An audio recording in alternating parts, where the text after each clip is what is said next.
This week, Motorola has unveiled the Razr for the second time. All the way from 2004 to 2019, well, it's actually going to be released in 2020, but they unveiled it this week. It is now a folding smartphone. Super awesome execution, seems really interesting, and it's flashy, new, it's nostalgic as hell, and everybody's been talking about it. But Motorola has actually brought to the market a couple of other different things in the smartphone department this year that kind of got swept under the radar because they weren't as flashy. And since they were different and interesting, we're talking about one of those today. And this video is sponsored by Tribit. They make some of the best bang for buck Bluetooth speakers you can grab in the market, so stick around to the end of the video to learn how you can enter for a chance to get one for yourself. And now let's talk about this guy. This is the Motorola One Action with a very specific and rather unique focus. I really think it's time that we get to know this a little bit better, shall we? Okay, for $350, this isn't competing against other flagships out there. This is a mid-range phone, and as such, we probably should expect a couple of things from it, like not so great internals, crappy cameras, like bad looking displays, that sort of stuff. So what is this actually packing? Well, despite the looks, this is not a glass sandwich. It is a plastic bag with a little texture-like visual, only at the borders, but still, with a flat 6.3 inches IPS 1080p 21:9 display. And that's refreshing also because, too many curves on glass panels everywhere lately.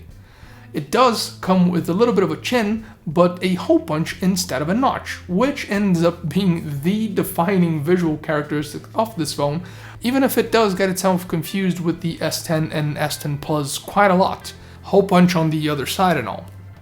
The display has good, vibrant colors, and it gets more than dim enough for when you need it, but it just lacks a little bit of brightness for outdoor scenarios.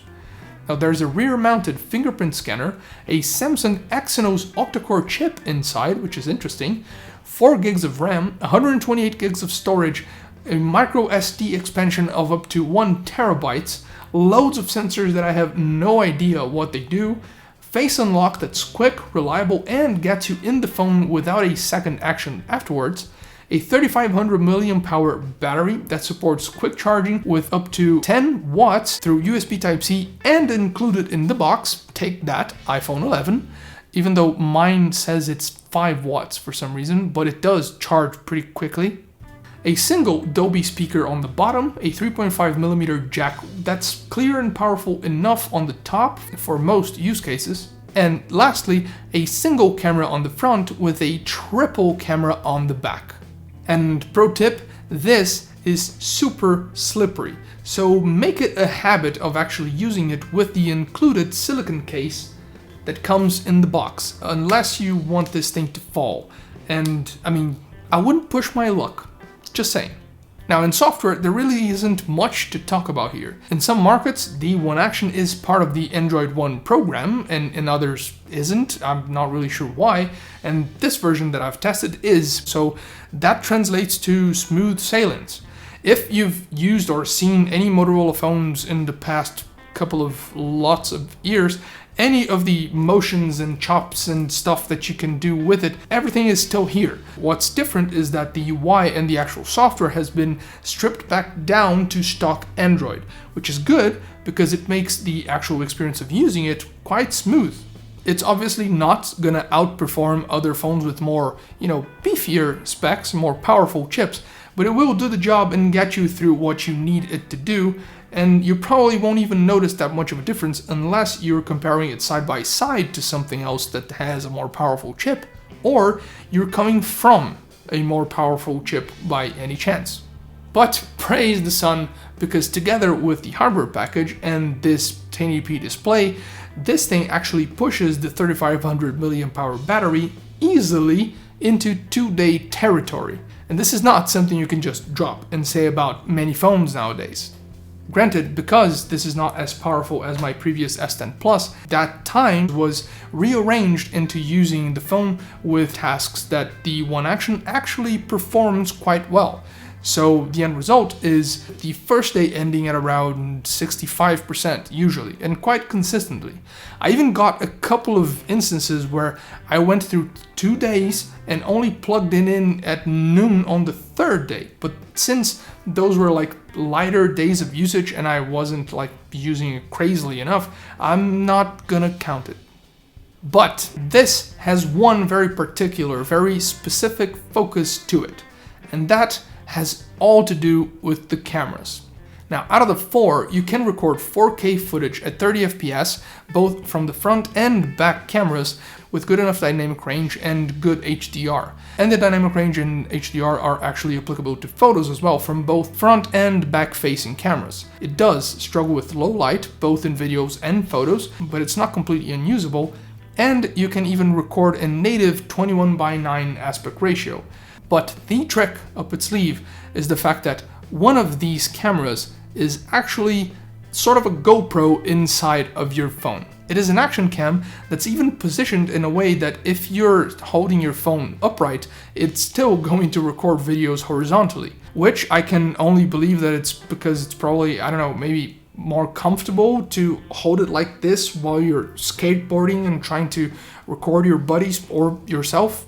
And videos from this action cam can be recorded at up to 120 FPS at 1080p. They look good enough dynamic range, good enough HDR, and it does have some stabilization. So the One Action is something I could recommend to someone for those scenarios instead of a different phone plus an action cam, especially if you're on a budget.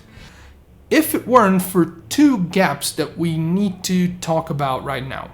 First, I mentioned it does have stabilization. It's not optical, it's software stabilization, and it works rather alright most of the time, but specifically with the action camera, it seems to be only capable of smoothing your footage if you're like gliding along on a skateboard like super smoothly, trying to catch those sick frames from your buddies right in front of you, which isn't very, action cam like, because as soon as you ditch the skateboard and start running or biking, this is definitely going to feel every bump on the road.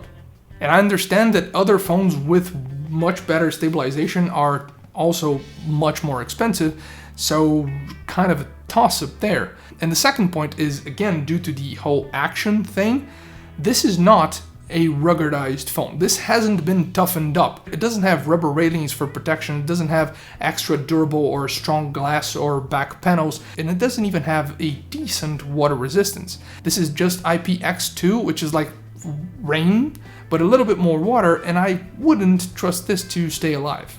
And yes, it would have been nice to see better stabilization on the cameras, better protection on the build, better water resistance, but those things would probably shoot the price up away from the $350 mark, which is one of the main selling points for the package that the One Action is right now.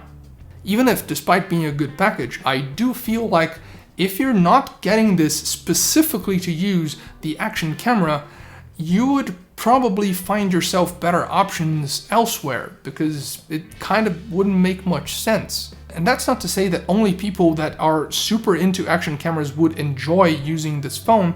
That's not the point, but it does have a very specific purpose. So kind of, if you're getting it, it better be to use it for that, So if you are into dry sports that allow you to record you and your buddies getting, those sick moves, or you're maybe just concerned with getting a more expensive phone that you fear would break because of your sporting habits, or just because you don't want to carry around a phone and an action cam and you're on a budget, this $350 smartphone is probably exactly what you should have been looking for, but weren't, because you didn't even know it was here.